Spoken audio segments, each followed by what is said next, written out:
23 मार्च 1968 का प्रातः क्लास चल रहा था। चौथे पेज के मध्याह्न में बात चल रही थी। तुम प्रजापिता ब्रह्मा के बनने से बहन भाई बनते हो।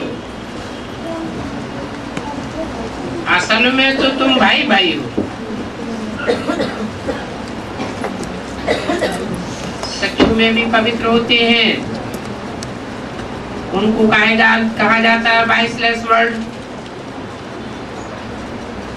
तुम योग बल से विश्व की बात सही लेते। क्रिश्चियन लोग खुद भी समझते हैं हमको कोई प्रेर रहा है। हम अपने ही विनाश के लिए बनाते हैं। उनकी रचना है बाहुबल की, परंतु तुम योग बल से सारा कार्य करते हो। तुम्हारे योग बल से उनका बाहुबल कंट्रोल्ड हो जाता है।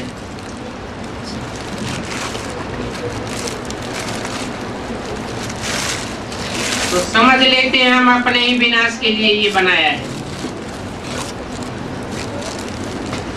अभी कहते हैं हम ऐसे ऐसे बाम्स बनाए रहे हैं जो एक दुनिया तो क्या 10 दुनियाओं को भी एक बम से खत्म कर देंगे।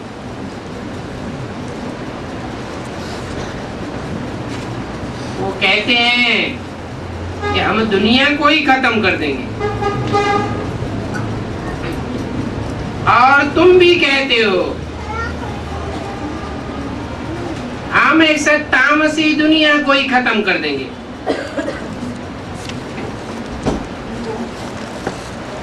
तो तुम्हारी और उनकी कंपटीशन है।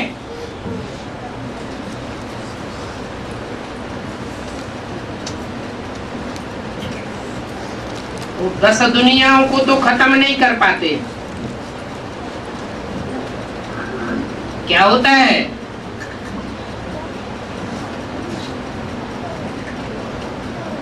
इस दुनिया के जो धर्मखंड हैं वो तो खलास हो ही जाते हैं, परंतु ये जो भी सृष्टि है 5 तत्वों की, उसमें ऐसा विकराल संघर्ष होता है कि 9 ग्रह आपस में टकराते हैं और तुम्हारी छोटी सी दुनिया बच जाती है। संकल्प तो उनके भी पावरफुल हैं, परंतु उनके हैं बाहुबल के संकल्प, और तुम्हारा है योग बल का संकल्प। तुम्हारा योग किसके साथ है? एक सर्वशक्तिवान बाप के साथ है, इसलिए तुम विजयी होते हो। वो सिर्फ कहते हैं कि हम 10 दुनियाओं को खत्म कर देंगे। अब ये सृष्टि तो खत्म होने वाली नहीं है। बाप कहते हैं मैं आता हूं हेवन की स्थापना करने।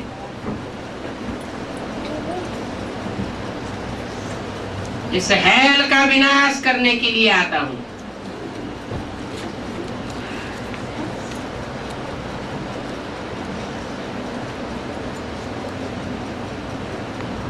समझ की बात है कि हेवन कैसे स्थापन होता है, कैसे स्थापन होता है।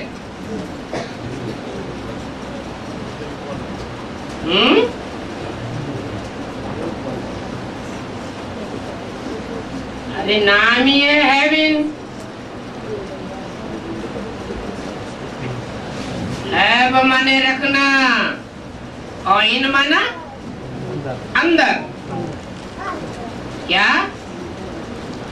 इस आत्मा की शक्ति को कहाँ रखना? अंदर रखना, बहिर्मुखी नहीं होने देना। तो पहले तो अपने अंदर ये हेवन की महसूसता आएगी। वो बाप सिखाते हैं। क्या सिखाते हैं? बच्चे अपन को आत्मा समझ, मुझ बाप को याद करो। मनुष्य तो कितने बेसमझ है। अपने ही विनाश के लिए क्या क्या बनाते रहते हैं। अभी दुनिया में कितना हाहाकार है,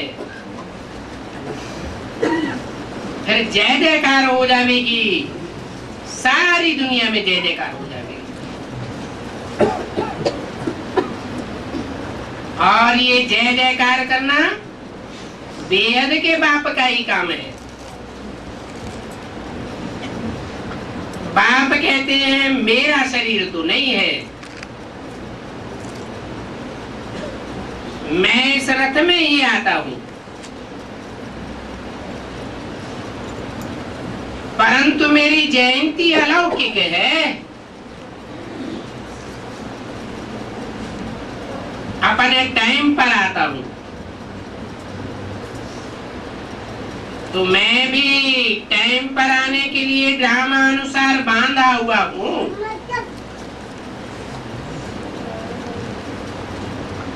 वो तो समझते हैं कलयुग की आयु लाखों वर्ष है।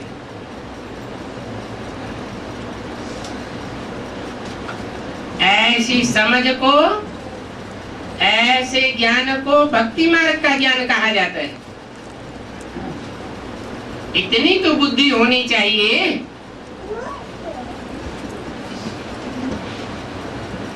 कि मनुष्य के दिमाग में जितनी दुनिया की हिस्ट्री है प्रूफ सहित, वो सिर्फ 2500 वर्ष की हिस्ट्री है। और हिस्ट्री दुख में इकट्ठी की जाती है, एक एक दिन की, कि सुख में हिस्ट्री इकट्ठी की जाती है। दुख में आदमी एक एक दिन गिनता है और सुख में कोई दिन गिनने की दरकार नहीं होती है। इससे क्या साबित हुआ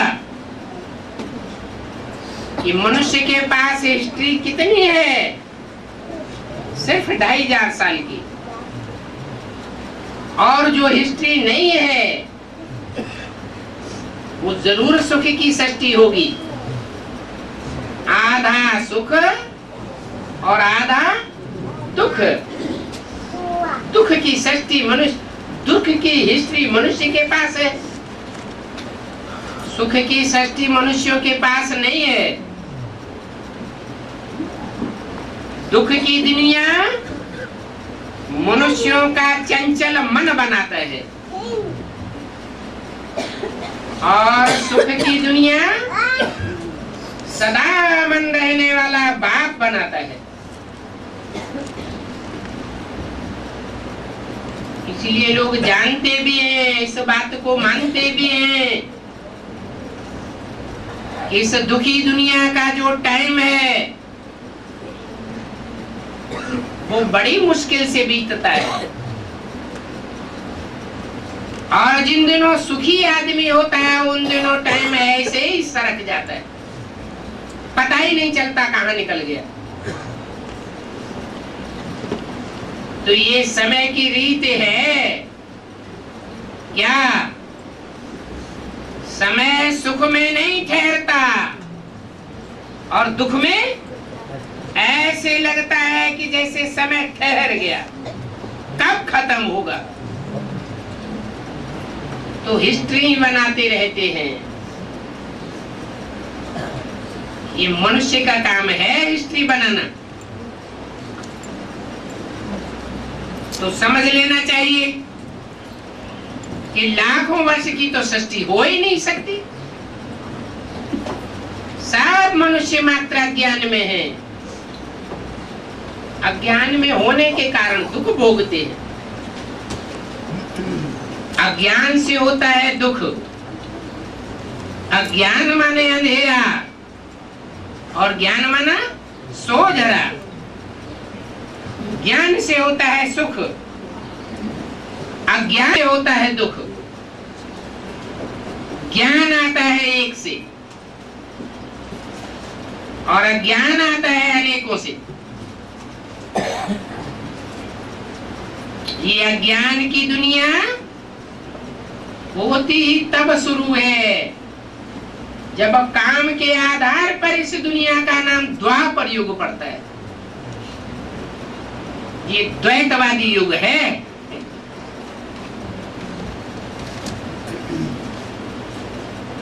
जहां दो होंगे वहां द्वैतवादी दुनिया होगी। एक से होता है सुख और अनेकों से होता है दुख।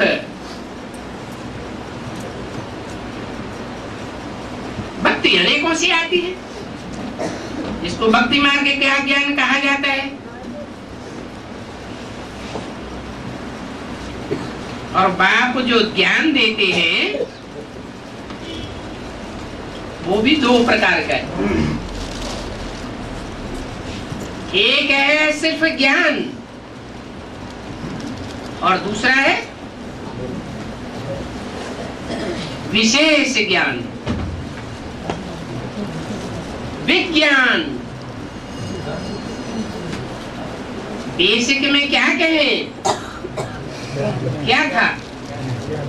सिर्फ ज्ञान था, बेसिक नॉलेज थी, लेकिन विशेष ज्ञान नहीं था कि मैं आत्मा कौन वंशी हूं। मुझे आत्मा का सृष्टि रूपी रंगमंच पर कहां कहां क्या क्या विशेष पार्ट है।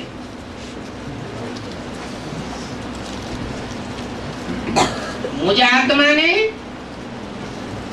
इस सत्य रूपी रंगमंच पर कितने जन्म बिताए और मैं किस ग्रुप की आत्मा हूं, विशेष। बेसिक में पता नहीं चलता तो उसे कहेंगे साधारण ज्ञान। बाप की भी नॉलेज नहीं होती, क्योंकि बाप कहते हैं मैं ही आकर के तुम बच्चों को बताता हूं। जैसे गीता में लिखा है, हे अर्जुन तू अपने जन्मों को नहीं जानता, मैं आकर के तेरे को बताता हूं। इसका मतलब कि बेसिक नॉलेज जो दी उसमें मैं आता हूं, तुमको अपने जन्मों की नॉलेज देता हूं। ये पता चला? पता चल सकता है बेसिक नॉलेज से। सब कहेंगे हाँ हमने 84 जन्म लिए,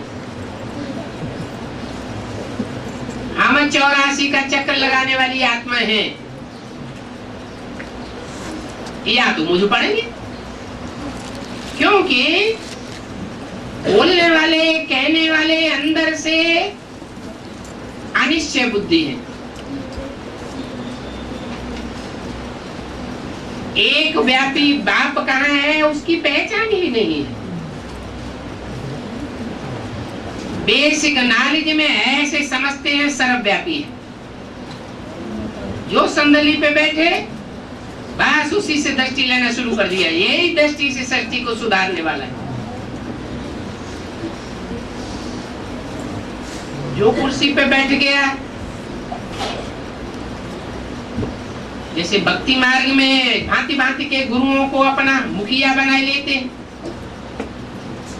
ऐसे समझ कर बैठ जाते। अब वास्तव में सबकी सदगति करने वाला तो एक ही बाप है। वो आते हैं तो ज्ञान को विज्ञान के रूप में बदल देते हैं। लौकिक दुनिया में जो विज्ञान है वो विनाश का कार्य करने वाला है। बाकी तो जो भी फायदे दिखाई पड़ते हैं वो पंप एंड शो है, थोड़े समय के लिए। और ये विज्ञान का पंप एंड शो हिस्ट्री में 100-200 वर्ष के अंदर ही देखा जाता है। ये हजारों वर्ष पाम्पेंट शो देखने में नहीं आया, परंतु बाप जो विज्ञान की स्थापना करते हैं, विशेष ज्ञान देते हैं, विशेष रूप से राजयोग सिखाते हैं, उसकी प्रारब्ध कितने जन्म तक चलती है? 2500 वर्ष चलती है। तो चक्र को जानना, इसको कहेंगे ज्ञान।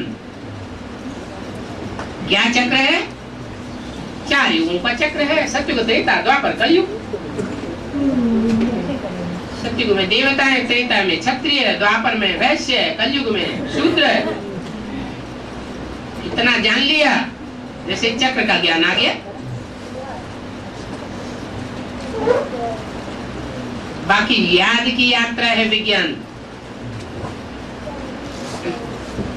ज्ञान बहुत सहज है, लेकिन बाप की पहचान 100% हो जाए, सदा सदा के लिए निश्चय बुद्धि हो जाए, ये बड़ा कठिन है। क्यों? क्योंकि माया बार बार इंटरफियर करती है।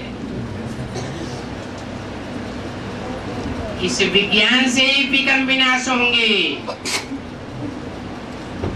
इसे कहें याद की यात्रा। अभी बाप कहते हैं ईविल बातें मत सुनो। क्या ईविल बातें? ईविल माने क्या? ईविल किसे कहा जाता है? भूत प्रेत को। ये भूत प्रेतों वाली बातें मत सुनो। ये तो वो आत्माएं हैं जो बहुत पाप करने वाली हैं। बाप तो कहते हैं जहाँ बाप है वहाँ पाप नहीं, और जहाँ पाप है वहाँ बाप नहीं। तो इविल सोल कहाँ से आती है? बाप भेजता है क्या? कि मायावी मत पर दुष्कर्म करने वाले इविल सोल बनते हैं। वो इविल सोल अपने पापों का बोझा ज्यादा होने के कारण बाप को नहीं पहचान पाती, फिर वही दुष्कर्म करती है, पाप कर्म करती है, और पाप कर्मों के बोझ से हल्का होने के लिए उनको सूक्ष्म शरीर मिल जाता है। ड्रामा में नूद है उनके लिए ये कल्याण, नहीं तो पता नहीं कितने पाप चढ़ जाए।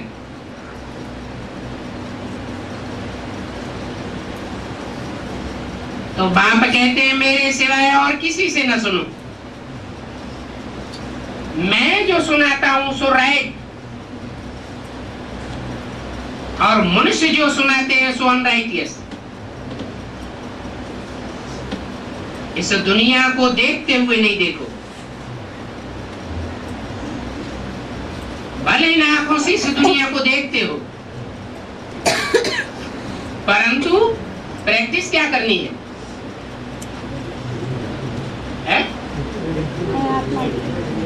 प्रैक्टिस करनी है कि तीसरी आंख अर्थात आत्मा की आंख से जो देखने में आ रहा है उसी को देखना है, और ये सब भस्म होने वाला है। ये स्थूल आंखें भी 5 तत्वों की बनी हुई हैं। ये 5 तत्व, इनसे जड़ शरीर बना हुआ है। ये 5 तत्वों की दुनिया तामसी बन चुकी है। ये आंखें भी तामसी बन चुकी है। इन तामसी आंखों से जो कुछ भी देखने में आवेगा वो सब ईविल है। इसे ईविल रावण से सब प्रभावित हुए पड़े, कोई कम और कोई ज्यादा प्रभावित हैं तब तो बाप को नहीं पहचानते, बार बार पहचानते हैं और बार बार क्या करते हैं? बच्चा जो बाप से विपरीत हो जाता है वो फार गति दे देता है, अनिश्चय बुद्धि हो जाते हैं तो ग्लानि के काम करते हैं, ग्लानि की बातें करते हैं। तो बाप कहते हैं इस दुनिया को देखते हुए न देखो। बाप तो आकर के नई दुनिया की स्थापना करते हैं। नई दुनिया है ही हेवन, हिंदी में कहा जाता है स्वर्ग। क्या? स्वस्थिति में टिकने वालों की दुनिया है, हमें उस दुनिया में जाना है। उस नई दुनिया में न राग होगा न पाप होगा, कुछ भी नहीं होता है, कोई देहधारी का लगाव नहीं होता है, वहां अकाले मृत्यु भी नहीं होती है। शरीर छोड़ने से पहले हर आत्मा को साक्षात्कार होता है और खुशी खुशी शरीर छोड़ देते हैं। तो देखो ईश्वरीय मत से तुम 21 जन्म के लिए देवता बन जाते हो। क्या कहा? 21 जन्म के लिए तुम, क्योंकि तुम एक ईश्वर की मत पर चलते हो इसलिए तुम देवता बन जाते हो। और वो और ये भी देवता बनते हैं। कौन? ब्रह्मा और ब्रह्मा के फॉलोअर्स। परंतु उनमें थोड़े ही फॉलोअर्स ऐसे हैं जो जन्म तो पूरे 84 लेते हैं, लेकिन 84 जन्म लेने के बावजूद भी उनके बहुत वर्ष इस सष्ट रूपी रंगमंच के ऑलराउंडर पार्ट से कम हो जाते हैं। बल वो देवताएं बनेंगे, द्वापर युग से राजाएं भी बनेंगे, परंतु चंद्रगुप्त जैसे बुद्धू राजाएं बनेंगे। उनको राय लेने के लिए किसकी जरूरत होगी? है? बिना गुरु के उनका राज्य चल नहीं सकता।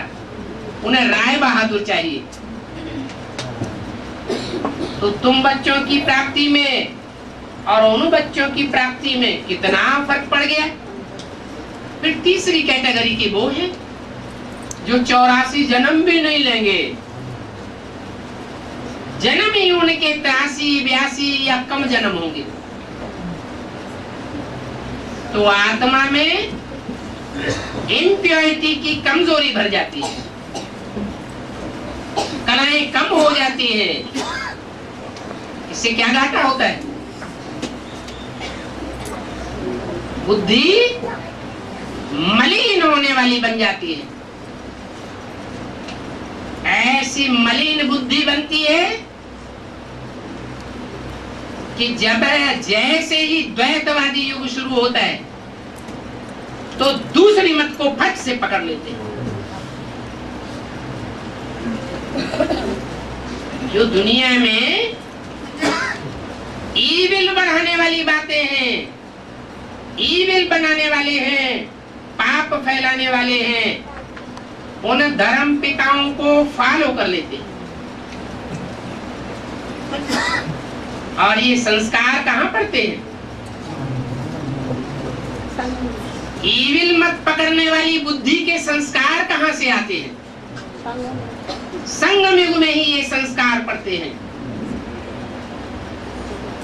अभी अपन को देखना है कि हम श्रीमत के अलावा, मुरली की मत के अलावा कहीं ईविल बातों तो नहीं पकड़ लेते हैं। ईविल मनुष्यों के चंबे में में तो नहीं आ जाते हैं। और ईविल मनुष्य क्या करेंगे? है? आप व्यभिचारी संस्कार बढ़ाएंगे या व्यभिचारी संस्कार बढ़ावेंगे? जरूर व्यभिचारी बनावेंगे। तो बाप कहते हैं कि तुमको 21 जन्म के लिए देवता बनाता हूं, पूरा 21 जन्म। न इनको बनाता हूं, न इनके फॉलोअर्स को बनाता हूं, और न उन धर्म वालों को बनाता हूं जो दूसरे धर्मों में कन्वर्ट हो जाते हैं। तुमको बनाता हूं। जब तुम नई दुनिया में जाते हो फिर वहां कोई गुरु आदि होता भी नहीं है। भक्ति तो है ही दुर्गति मार्ग, वहां गुरु की क्या दरकार। बाप कहते हैं मैं तुम्हारी सदगति करता हूं। इनकी सदगति नहीं होती है, इनके फॉलोअर्स की सदगति नहीं होती है, है? नहीं होती, होती है। माता कहती होती है, भाई लोग कहते नहीं होती। ये कैसे?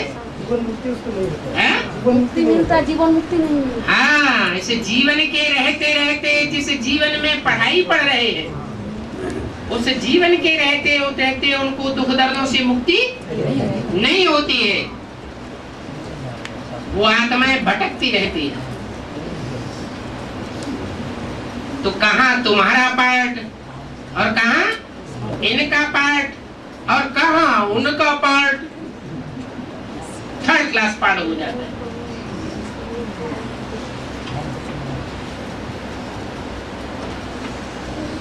उनको मिलते हैं कलयुगी गुरु,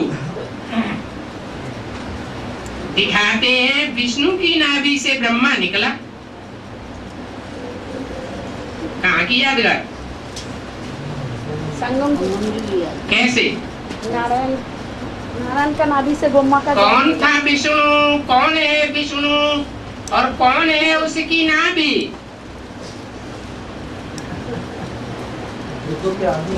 है? कहाँ के आदमी? आदि के आदि में। यज्ञ के आदि में। कौन? कैसे? क्या? राम बाबा का। कौन था विष्णु? प्रजापिता ब्रह्मा। एक का नाम प्रजापिता, दूसरे का नाम ब्रह्मा। और ये ब्रह्मा शब्द भी बड़ा गुह्य शब्द है। जो ब्रह्मा सो विष्णु। जिस नंबर का ब्रह्मा होगा उसी नंबर का विष्णु होगा। मान लो ब्रह्मा अव्वल नंबर का तो विष्णु भी अव्वल नंबर का। विष्णु की 5 भुजाएं हैं तो नहीं होती है। कितनी भुजाएं होती है? 4 भुजाएं होती है। लेकिन ब्रह्मा के तो 5 मुख भी दिखाए गए। इसका मतलब कि एक मुख भुजाओं में नहीं आता है। वो भगवान का सिर्फ मददगार नहीं कहा जाता है। क्या कहा जाता है? वो स्वयं भगवान का रूप में प्रत्यक्ष होने वाला स्वरूप है। और वास्तव में भगवान तो सदा शिव है, परंतु वो अकेला है। जो टाइटल देता है, वो टाइटल देने वाला, जिनको टाइटल देता है वो है भगवान भगवती की उपाधि पाने वाले। तो 4 ब्रह्मा में से एक तो हुआ भगवान, तो दूसरा क्या होगा? भगवती। जो भगवती होगी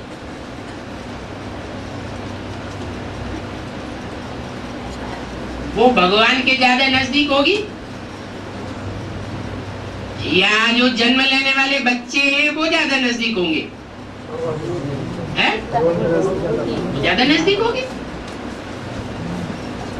इसलिए बताया कि विष्णु की नाभि से ब्रह्मा निकला। यहाँ संगम युग में तो विष्णु की नाभि से ब्रह्मा निकला, तो सतयुग में क्या निकलेगा? अरे कोई शूटिंग होगी कि नहीं? यहाँ की शूटिंग ही वहां काम करेगी या कोई दूसरी बात हो जाएगी? यहाँ ब्रह्मा की नाभि से विष्णु निकला। फिर कहते हैं कि रावण की नाभि में बाण मारा तो रावण के सर कट गए, फिर नए सर नहीं निकले। तो नाभि का अर्थ क्या है? नाभि का अर्थ है ऐसा स्थान जहां 16,000 नसेनानियां मिलकर के एक हो जाती है। जैसे कोई मक्खियों का बड़ा छत्ता हो, उसमें 16,108 मक्खियां बैठी हो, तो वो सारी की सारी किसके इशारे पर चलने वाली हुई है? अरे एक रानी मक्खी के इशारे पर चलने वाली हुई। सबका मन और बुद्धि जो है उनके संस्कार किससे मिले हुए होंगे? एक रानी मक्खी से मिले हुए होंगे। तो जैसे कि नाभि हो गई, विष्णु तो भगवान हो गया, वो उसकी नाभि हो गई। उस नाभि से कौन निकला? कौन निकला? ब्रह्मा निकला। यहाँ संगम युग में तो ब्रह्मा निकला, विष्णु की नाभि से ब्रह्मा निकला। लेकिन कौन सा ब्रह्मा निकला? ब्रह्मा तो 4-5 हो गए। अरे कौन सा ब्रह्मा निकला? तो ब्रह्मा प्रजापिता तो खुद ही भगवान हो गया। नेक्स्ट टू गॉड, भगवान का टाइटल धारी हो गया।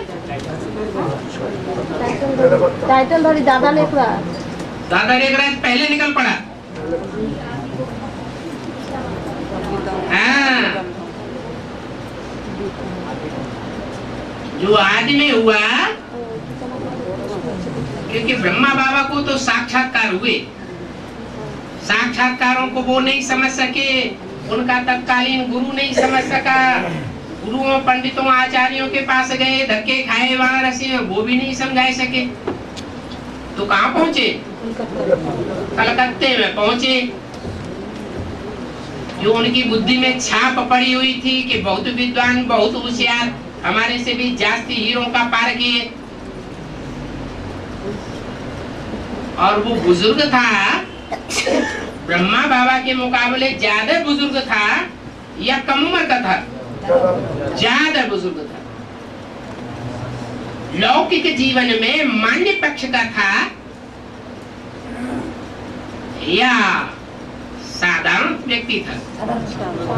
लौकिक जीवन में मान्य पक्ष था, लेकिन आखिरी जीवन में आकर के वो आत्मा का हिसाब किताब ऐसा बना हुआ है। कैसा? कि क्रिश्चियन जैसी मेंटलिटी वाला नहीं है। क्रिश्चियंस और क्राइस्ट की राशि मिलाते हैं ना, तो कृष्ण की राशि क्राइस्ट के साथ मिलाने के कारण एक नियम बना हुआ है ईश्वरीय ज्ञान का। क्रिश्चियंस न ज्यादा पतित बनते हैं और न जास्ती पावन बनते हैं। माना आखिरी जन्म में भी आकर के राशि मिली हुई होने के कारण कृष्ण की आत्मा जास्ती पतन में नहीं जाती है। जास्ती पतन में न जाने के कारण there is the purity, there is peace and prosperity होती है। धन संपत्ति वाला बनता है, जबकि उसका जो भागीदार है वो धन संपत्ति वाला नहीं होता। बहुत पतित आत्मा होने के कारण जीवन भर जैसे गरीबी चढ़ जाती है। ब्रह्मा बाबा की दुकान तो इतनी मशहूर थी जो आज भी उनकी यादगार में मार्केट में चले जाओ ढेर सारी दुकानें, शहर शहर में उनका नाम लिख दिया है। क्या? लखीराज की दुकान। इतने प्रसिद्ध जौहरी हो गए थे, बड़े बड़े राजाओं महाराजाओं के रनिवास में घुस जाते थे अकेले, उनको कोई रोक टोक नहीं करता था।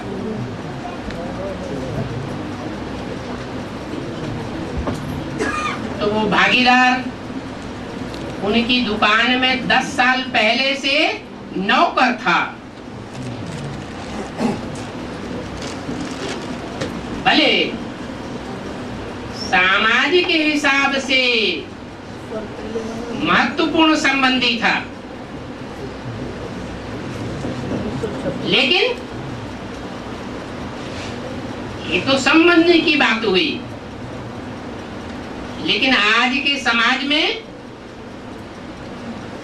उच्च वर्ग के संबंधी को ऊंचा नजर से देखा जाता है या पैसे वालों को ऊंची नजर से देखा जाता है? पैसे वालों को ऊंची नजर से देखा जाता है। तो वो साहूकार और वो सारे जीवन की गरीबी में पला हुआ, रहम आकर के दुकान में नौकर रख लिया, तो ऊंची दृष्टि से देखा जाएगा या नीची दृष्टि से देखा जाएगा?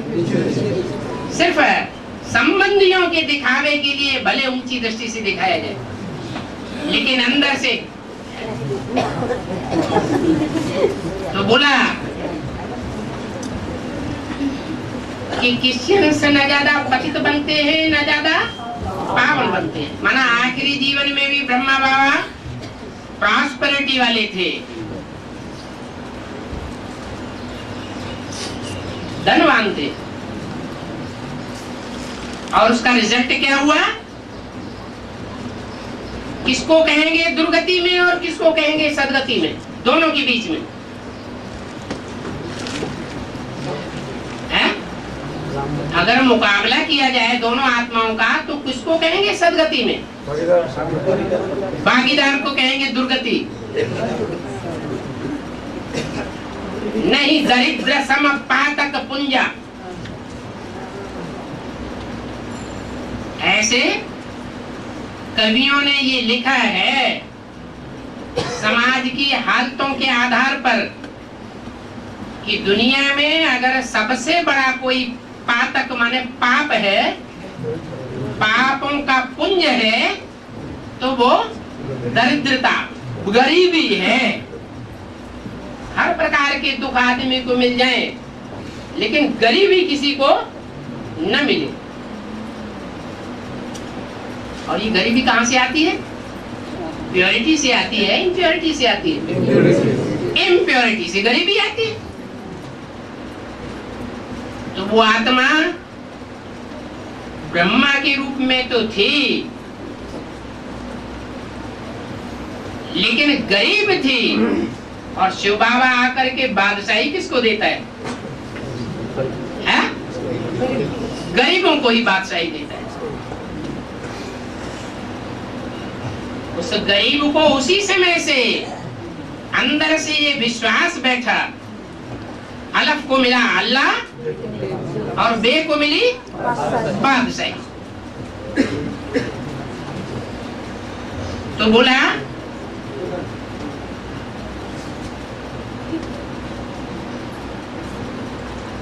विष्णु की नाभि से ब्रह्मा निकला। तो विष्णु में जैसे 5 ब्रह्मा समाये हुए, 4 मददगार भुजाओं के रूप में 4 आत्मा और एक आत्मा उनको संचालन करने वाली, जिसके लिए बोला है अलफ को मिला अल्लाह। अल्लाह ने जिसमें प्रवेश कर लिया और ऊंचे से ऊंचा पार्ट जिसका संसार में डिक्लेयर हो जाता है, वो आत्मा सबसे जास्ती नजदीक किसके है? चार भुजाओं में। राम हो गया। नहीं, राम वाली आत्मा वो तो स्वयं ही हो गई मुकर्रर रथ, वो तो सारे राज को खोलने वाली हो गई। लेकिन सबसे नजदीक बाकी चार आत्माओं में किसके कही जाए? जो उनकी उस आखिरी जन्म में सहयोगी नहीं रही होगी, जीवन साथी रही होगी, उसके साथ उस गरीबी के जीवन में भी उनका पार्ट संस्कार मिले हुए का होगा या झगड़पट्टी का होगा? मिले हुए संस्कारों का पार्ट था। इसलिए वो ही आखिरी जन्म में आदि में विष्णु, तो 84वें जन्म में भी जो आदि में, सो अंत में विष्णु, वैष्णवी का पार्ट हो गया। और ब्रह्मा बाबा को जो साक्षात्कार हुए, उन साक्षात्कारों को उन्होंने अपने जीवन के अनुभव के आधार पर जिस व्यक्ति को आखिरी होशियार समझा, सच्चाई सफाई वाला समझा कि अपने दिल की बात सच्ची और साफ बात बताएगा, गुरुओं की तरह अंदर एक और बाहर दूसरी बात नहीं बताएगा। जैसे गुरुओं से पूछो भगवान कौन, तो कहेंगे शिवोहम, तो अंदर एक और बाहर दूसरा। कोई गुरु अंदर ये समझता है मैं ही भगवान हूं, जो चाहूं सो करूं, ऐसा समझता है क्या? कदापि नहीं समझता। अरे भगवान के लिए तो देखो कैसी बात मुरली में बोली हुई है, सारी डोरी शिव बाबा के हाथ में है। क्या शिव बाबा एक एक मनुष्य आत्मा की डोरी किसके हाथ में है? शिव बाबा की। उसको कहते हैं भगवान। 500-700 करोड़ उसकी गुड़ियां हैं। जैसे डांस म्यूजियम है दिल्ली का प्रसिद्ध है, शंकराज म्यूजियम कहा जाता है, ऐसे ही ये दुनिया एक रंगमंच है। उस रंगमंच पर ये गुड़ियों का खेल हो रहा है। हम सब कठपुतलियां हैं और नचाने वाला वो पर्दे के पीछे बैठा हुआ है, दोनों हाथों से उंगलियां हिलाता जाता है और हम सब हिलते जाते हैं। जिनके भाग्य में सेवा बधी हुई है उनसे सेवा कराता है, जिनके भाग्य में डिसर्विस बधी हुई है उनसे डिसर्विस कराता है, जिनके भाग्य में संग बधा हुआ है उनसे सत्संग कराता है, जिनके भाग्य में कुसंग बधा हुआ है वो इविल सोल उनके चक्कर में आ जाती है, डिसर्विस कराता है। तो यज्ञ के आदि में 4 आत्माएं थी। जो अलिफ को मिला अल्लाह, उस समय उसकी सहयोगी थी नंबर 1। एक उनकी अपनी लौकिक दुनिया की युगल, और दूसरी थी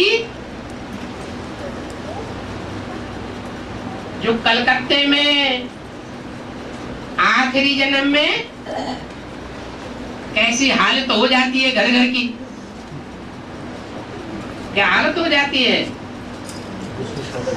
अरे 10 साल बाबा के परिवार बाबा की दुकान में, इतनी बड़ी दुकान, उसमें 10 साल कोई नौकर रहेगा और नौकर से बढ़कर के वो मैनेजर बन जाए तो पैसा तो हाथ में आता है कि नहीं आता है? आता है।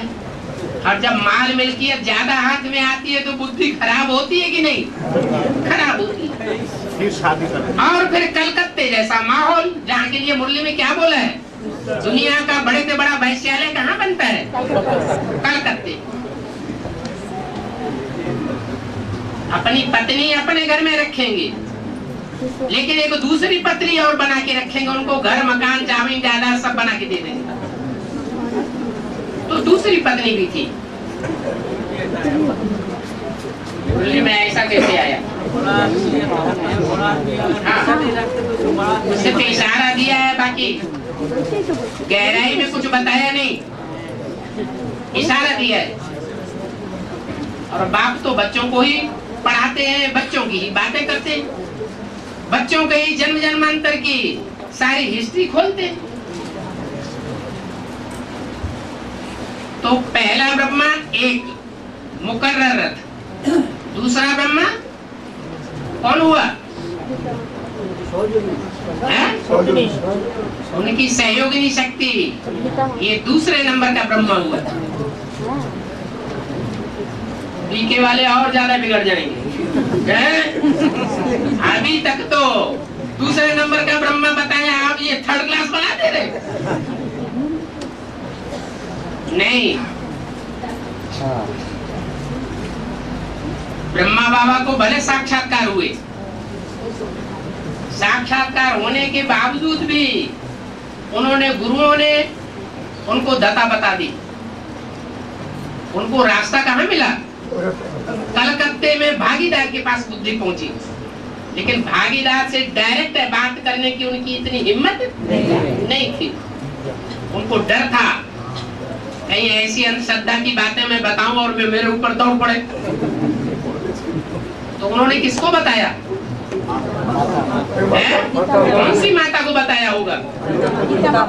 कौन सी गीता माता? गीताएं तो दो हो गई, एक गीता से नरक और एक गीता से स्वर्ग बनता है। एक गीता 1 सेकंड में दुनिया को स्वर्ग बनाई देती है, ब्रह्मा सो विष्णु बनाई देती है। और दूसरी गीता क्या बनता है? नरक बन जाती है, स्वर्ग की दुनिया भी नरक बन जाती है। तो किसके पास पहुंचे होंगे? दूसरे गीता माता का जैसे बोला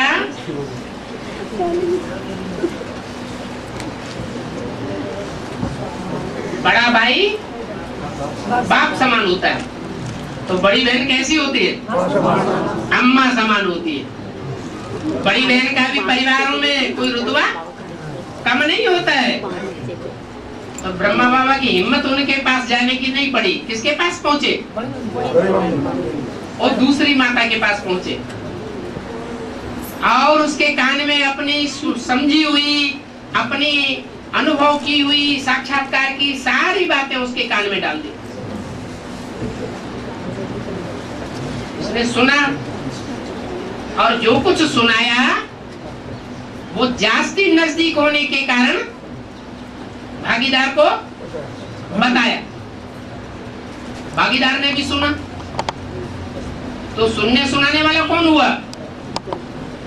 भागीदार को डायरेक्ट सुनाने वाला और फिर भागीदार से क्लैरिफिकेशन को सुनने वाला कौन हुआ?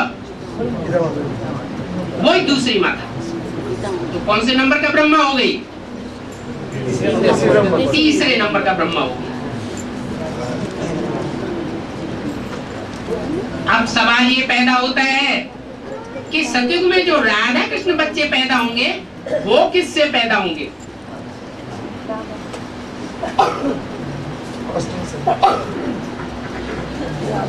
उनका अव्वल नंबर बाप और अव्वल नंबर माँ कौन? दूसरी नंबर है? जरूर, जो दूसरे नंबर का ब्रह्मा हुआ वही माता है, और जो पहले नंबर का प्रजापिता ब्रह्मा है वही नई सृष्टि में, सतयुग में राधा कृष्ण को जन्म देने वाला बाप। अभी तक ये मुझान पड़ी हुई थी किस बात की? ये मुझान बुद्धियों में चल रही थी कि राधा कृष्ण को जन्म देने वाली आत्माएं कौन होंगी। बुद्धि भ्रमित हो जाती थी। अभी बात क्लियर हो गई क्या कि विष्णु की नाभि से संगम युग में निकलता है ब्रह्मा। तो सतयुग में कौन निकलेगा? सतयुग में निकलेगा वही जो यहाँ ब्रह्मा, वो वहाँ बनेगा। जो यहाँ ब्रह्मा निकला वो वहां के समय, यहाँ 2 नंबर के ब्रह्मा और वहां यहाँ 2 नंबर के ब्रह्मा माता पिता के रूप में हो गए। बीच में चाहिए बिचौलिया। बिचौलिया कौन होता है?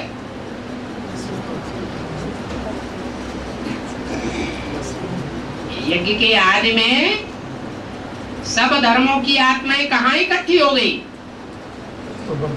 किसकी गोद में इकट्ठी हुई है?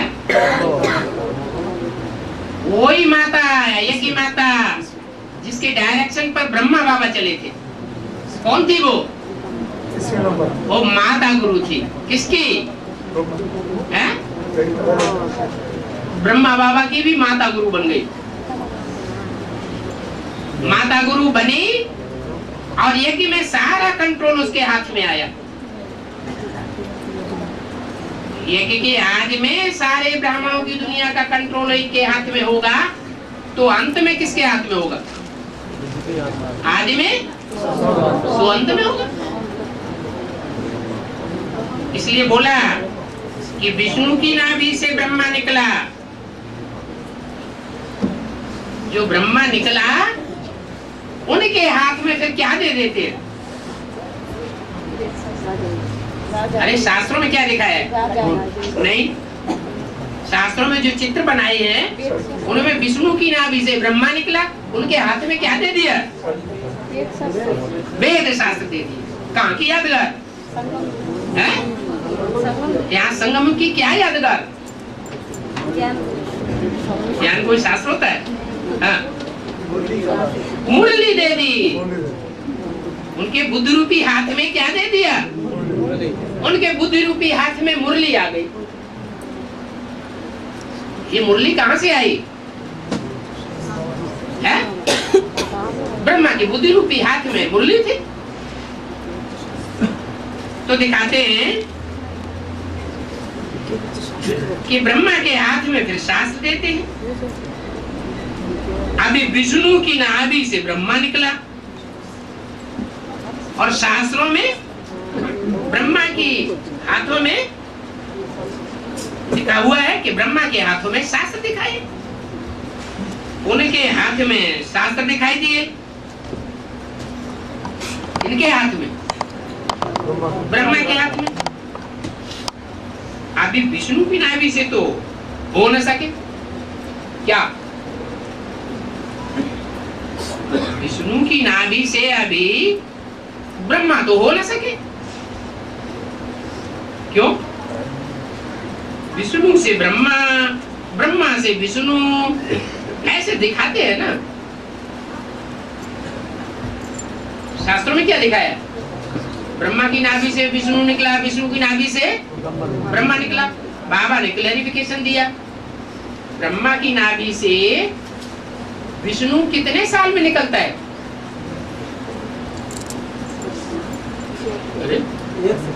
एक सेकंड में ब्रह्मा की नाभि से विष्णु, और विष्णु की नाभि से ब्रह्मा निकलने में कितना टाइम हुआ? 5000 साल। तो 5000 साल यज्ञ के आदि में कब पूरे हुए? अरे जो फर्स्ट पेयर था यज्ञ के आदि में, वो तो विष्णु स्वरूप था। उनके संस्कार तो आपस में मिले हुए थे। जो एक कहेगा सो दूसरा कहेगा, जो दूसरा करेगा सो पहला कहेगा। तो उनकी नाभि से तो ब्रह्मा निकला, लेकिन निकला कितने वर्षों के बाद?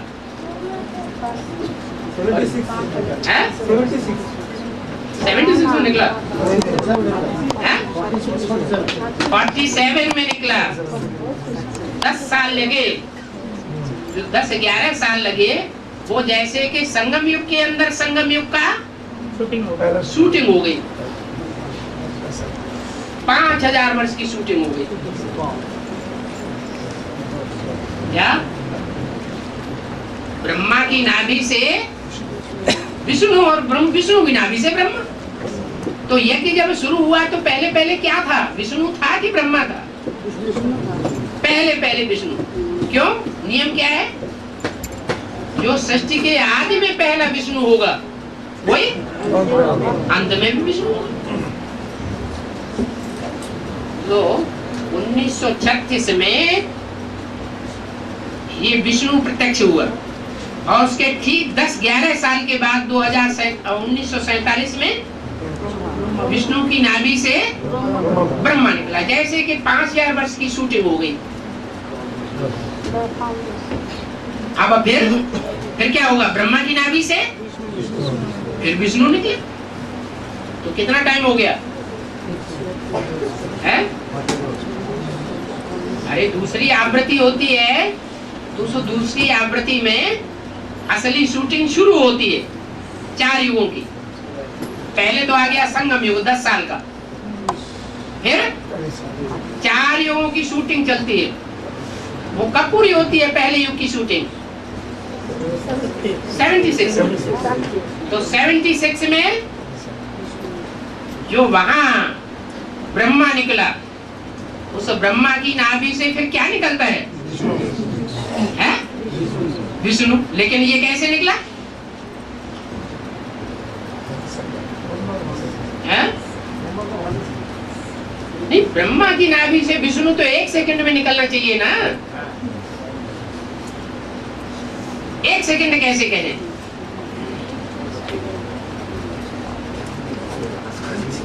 है? अरे दादा लेखराज ब्रह्मा, जब उनकी बुद्धि में फिट बैठ जाएगा ज्ञान कि मैं आत्मा कौन और मेरे को जन्म देने वाला कौन, पहला वही तो गीता का भगवान हुआ। लेकिन ये उनकी बुद्धि में बैठता नहीं। ऐसे ही जो राम वाली आत्मा है, सृष्टि रूपी रंगमंच का हीरो, उसकी बुद्धि में जब तक ये न बैठ जाए कि वो मुकर्रर रथ कौन, तब तक वो 1 सेकंड पूरा होता है? नहीं होता। तो सन 76 में वो 40 साल पूरे होते हैं ब्रह्मा के, पहले ब्रह्मा के। कौन पहला ब्रह्मा? दादा लेखराज नहीं, प्रजापिता। वो प्रजापिता के 100 साल पूरे होते हैं आकर 76, और 76 जैसे ही पूरा होता है 77 की शुरुआत होती है, तो कहा जाता है संपूर्णता वर्ष। संपूर्णता वर्ष अर्थात उस आत्मा को अपने संपन्न स्वरूप की यादगार बुद्धि में बैठ जाती है। यही 1 सेकंड में ब्रह्मा सो विष्णु बन जाते हैं। अभी विष्णु की नाभि से तो ब्रह्मा निकला, ब्रह्मा से विष्णु, विष्णु से फिर 84 जन्मों के बाद ब्रह्मा सरस्वती बनते हैं। ये कब बनते हैं? यज्ञ के आदि में सन 36-37 वहां से निकला तो 10 वर्ष में पूरे संगम युग की आवृत्ति हो गई। 100 साल का संगम बराबर 5000 वर्ष की शूटिंग हो गई। ब्रह्मा की नाभि से क्या? विष्णु निकल पड़ा। विष्णु की नाभि से 76 में फिर ब्रह्मा निकल पड़ा। अब क्या होगा? फिर 84 जन्मों के बाद ब्रह्मा सरस्वती बनते हैं। वो कहां बनेंगे? कौन बनेंगे? वो 84 जन्म फिर कब पूरे होते हैं? अभी तो बताया कब पूरे हुए 84 जन्म। जो 84 जन्मों की स्मृति बुद्धि में आ गई, ब्रह्मा सरस्वती सो फिर लक्ष्मी नारायण बनते हैं। ब्रह्मा सरस्वती, कौन आदि ब्रह्मा, कौन आदि सरस्वती? सरस्वती ब्रह्मा की बेटी है या ब्रह्मा की पत्नी है? ज्ञान में आने के बाद आपस में क्या हो जाते हैं? भाई भाई तो हो जाते हैं। लेकिन जब प्रजापिता बाप हो जाता है तो क्या हो जाते हैं? नहीं, ब्रह्मा बाबा ने अपनी बहन को सुनाया और बहन ने दूसरी माता को सुनाया ना। तो माता ने जिसने सुनाया वो तो हो गई माता, और फिर माता ने जिसको सुनाया वो हुआ प्रजापिता। प्रजापिता ब्रह्मा, ब्राह्मण बने बगैर प्रजापिता ब्रह्मा होता है क्या? नहीं। माना माँ का कनेक्शन बाप के साथ होना चाहिए। तो ज्ञान सुनाने के लिए, सुनने सुनाने के लिए भक्ति रूपी जो माता है उसका कनेक्शन किसके साथ हुआ? प्रजापिता के साथ। इसलिए वो प्रजा माता हो गई और वो प्रजापिता हो गया। फिर बच्ची कौन हुई? है? अरे तीन ही आत्माएं तो थी उस समय मौजूद। कौन कौन तीन आत्माएं मौजूद थी? तीन आत्माएं। जब मैं आता हूँ तो अकेला नहीं आता हूँ, किसके किसके साथ आता हूँ? ब्रह्मा, विष्णु और शंकर, ये तीन होने चाहिए। शंकर तो जगत पिता हो गया, ब्रह्मा कौन हुआ? जगत माता हुई, क्योंकि उसके मुख से सुनाया गया, उसी ने मुख से सुना। ब्रह्मा जो है वो सुनने सुनाने वाला होता है या बुद्धि से समझने वाला भी होता है? तो दो माताओं में समझने वाली माता कौन हुई? छोटी माँ हो गई समझने वाली। और जो समझदार आदमी होता है, जब तक अंदर से पूरा पक्का निश्चय न हो जाए तब तक मुख से बात दूसरों को सुनाएगा नहीं। यज्ञ के आदि में प्रजापिता का भी ज्ञान अधूरा कहेंगे या संपन्न ज्ञान कहेंगे? अधूरा ज्ञान। जब पिता ही अधूरा है तो माँ अपने मुख से सच्ची बात दूसरों को कैसे बताएगी? अंदर की बात अंदर। प्रजापिता भी दूसरों को नहीं समझा सकता, सुना सकता कि मेरा ये पार्ट है। बल यज्ञ के आदि में पार्ट वो ही चलता रहा। वो पार्ट जिसके लिए मुरली में बोला है, रानियों को भगाया, मक्खन चुराया, ये कथा कहानी प्रजापिता की है। क्या कहा? ये कहानी ब्रह्मा की नहीं है। तो वो अंदर से पक्का निश्चय बुद्धि वो भी नहीं था। ये भगवान का पार्ट वास्तव में किसका है? तो संयोग शक्ति की तो बुद्धि में बैठ ही नहीं सकता। सन 76 होते होते जो अव्वल नंबर भक्ति है, तुम सब भक्तियां हो। मैं हूं एक राम,